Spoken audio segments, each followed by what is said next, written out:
शास्त्रीय गायक पद्म विभूषण पंडित छन्नूलाल मिश्रा के बीते 2 अक्टूबर को हुए निधन के बाद अब उनके परिवार में मनमुटाव, साथ साथ कलह और विरासत को लेकर लड़ाई खुलकर सामने आ गई है।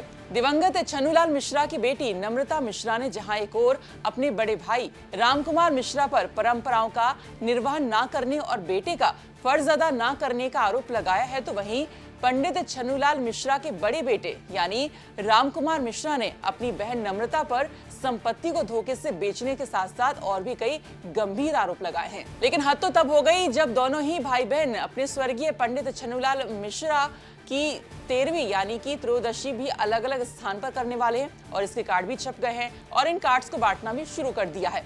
नमस्कार, आप देख रहे हैं यूपी तक और मैं हूं आपके साथ सरिता तिवारी। खेले मसानी में होली से विश्व विख्यात हुए राम और शिव भक्त वाराणसी के पद्म विभूषण शास्त्रीय गायक पंडित छन्नूलाल मिश्रा ने कभी सपने में भी नहीं सोचा होगा कि उनके जीते जी पारिवारिक कलह जो नहीं देखने को मिली, न कभी सामने आई, वो उनके जाने के बाद इस तरह से खुलकर सामने आएगी। और उसकी वजह होंगे उनके बेटी और बेटे। उनके बेटा बेटी प्रतिष्ठा पर उनके बट्टा लगा देंगे, ये भी नहीं सोचा होगा। छन्नूलाल मिश्रा की सबसे छोटी बेटी नम्रता अपने पिता की त्रयोदशी के लिए निमंत्रण बांटना शुरू कर चुकी है, तो वहीं उनके भाई यानी पंडित छन्नूलाल मिश्रा के सबसे बड़े बेटे रामकुमार मिश्रा ने भी अलग से कार्ड छपवा लिए। दोनों ही कार्यक्रम 14 अक्टूबर को होने हैं, लेकिन दोनों की जो जगह, जो स्थान है, वो अलग अलग तय किए गए हैं। अब वो समस्या ये है कि पंडित छन्नूलाल मिश्रा को चाहने वाले उनके शिष्य से लेकर तमाम नामचीन लोग इस दुविधा में आ गए हैं कि किस कार्यक्रम में पहुंचे और कैसे जाएं, क्योंकि एक साथ दो कार्यक्रम है। पंडित छन्नूलाल मिश्रा के बड़े बेटे जो फिलहाल दिल्ली में रह रहे हैं, वो वाराणसी में 2 अक्टूबर को शमशान घाट मणिका पर पहुंचे थे और पंडित छन्नूलाल मिश्रा को मुखाग्नि राहुल यानी रामकुमार के बेटे यानी छन्नूलाल मिश्रा के पोते ने दी थी। वहीं रामकुमार ने गंभीर आरोप लगाते हुए कहा कि पुराने मकान जो छोटी गोभी में है, उससे उनकी बहन नम्रता मिश्रा ने बिना पिताजी को बताए ही बेच दिया था और जब मुख्यमंत्री योगी आदित्यनाथ परिवार से मिलने पहुंचे थे तो नम्रता ने नकली रिश्तेदारों को भी उनके सामने पेश कर दिया था। जहां तक कर्मकांड की बात है तो उन्होंने कहा कि वो पूरी निष्ठा से कर रहे हैं। उन्होंने ये भी बताया कि नम्रता ये सब कुछ अपने व्यक्तिगत फायदे के लिए कर रही है। उन्होंने नम्रता से अपील की है कि कम से कम 13 दिन शांत रहें, क्योंकि जितना लाभ लेना था उन्होंने पिताजी का ले लिया है। 13 दिन बीत जाने के बाद भी नम्रता मिश्रा के सभी सवालों का जवाब देने के लिए तैयार हूँ। वो मेरे सामने आकर मुझसे मिल लेंगी। वीडियो देखा, एक इंटरव्यू देखा हमारी सबसे छोटी बहन नम्रता मिश्रा का, बहुत तकलीफ हुआ, बहुत खराब लगा कि हमारे पिताजी को गए हुए अभी 10 दिन भी नहीं हुए और नम्रता इस तरह की बयानबाजी पे उतर आई है, जो कि उनका नेचर है और ये सब वो अपने व्यक्तिगत फायदे के लिए कर रही हैं और उन्होंने बहुत पिताजी का व्यक्तिगत फायदा, उनका जितना भी जो है उनका लाभ उठाना था उन्होंने उठा लिया। ये बहुत अशोभनीय बात है, शोभा नहीं देती है। अभी पूरा परिवार शोक संतप्त है, उस बीच में आकर के अनर्गल बयानबाजी करना पर्सनल अपने व्यक्तिगत फायदे के लिए, यह नम्रता को बिल्कुल शोभा नहीं दे रहा है। और पिताजी का जो है जो कार्य होगा, उनका 10वां 13वीं है, जो भी सनातन धर्म से कार्य होगा, इसके लिए मैं नम्रता या किसी का भी राय सुनने की या जानने की हमको ज़रूरत नहीं है। पिताजी की इच्छा अनुसार हमने 3 दिन में, यह पिताजी की इच्छा थी कि 3 दिन में किया जाए, मैंने किया, लेकिन उसके अलावा भी सनातन जो हमारी एक पद्धति है वो तो हमने पिताजी की इच्छा रखी, लेकिन सनातन के हिसाब से भी उसी बनारस में उनका 10वां 11 12 13 अयोदशी सब कुछ होगा और वो मैं ही कर सकता हूँ और मेरे पुत्र राहुल कुमार मिश्रा है जिन्होंने कि मेरे पिता को मुखाग्नि दी, हम दोनों मिलकर करेंगे, ना कि नम्रता करेंगी। वो स्वीकार्य भी नहीं है, न मान्य है। तो इसलिए मैं नम्रता को यही अनुरोध करूंगा कि वो अभी 13 दिन कम से कम इंतजार करें।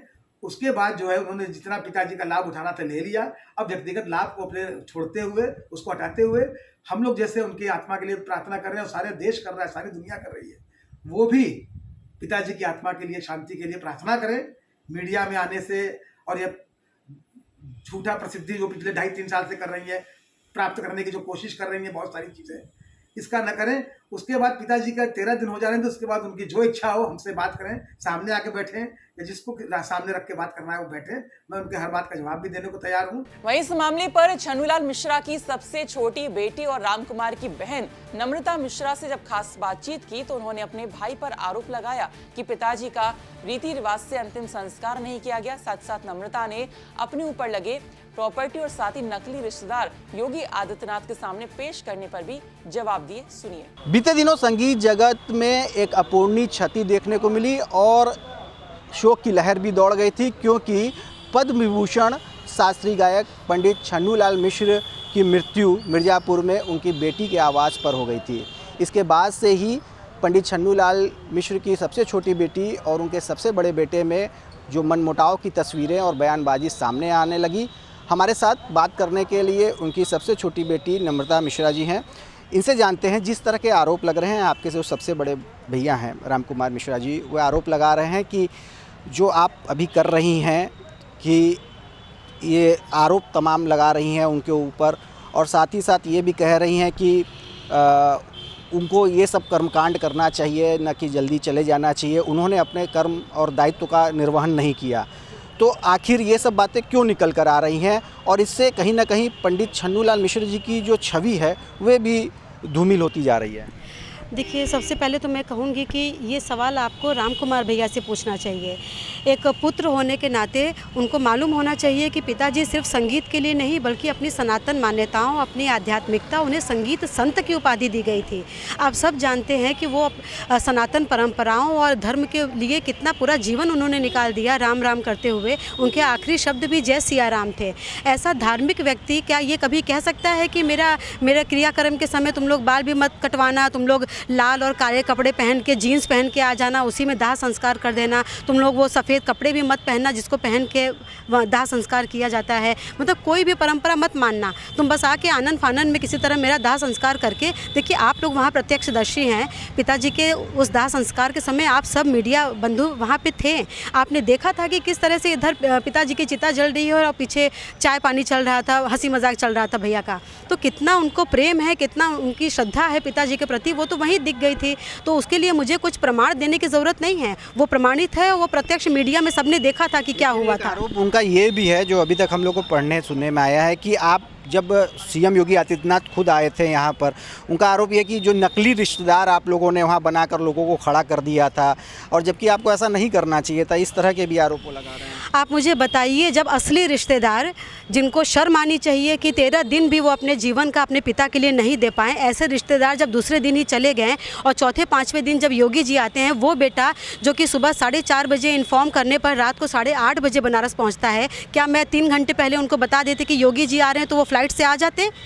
तो मेरे पास रिश्तेदार के नाम पे मेरी बुआ, मेरी सगी बुआ हैं, वो पापा की सगी चचेरी बहन शकुंतला देवी हैं, और उनके बेटे गगन मिश्रा जिन्होंने हमेशा हमारे परिवार का साथ दिया है। और आप भी जानते हैं कि सुबह 11 बजे जब मैं आई मिर्ज़ापुर से पिताजी को लेकर के, उनके शव को लेकर के मैं आई थी, तो उस समय से लेके और दाह संस्कार ख़त्म होने के बाद तक उस व्यक्ति ने, गगन भैया ने इतना कुछ किया, तो वो क्या फर्जी रिश्तेदार हैं?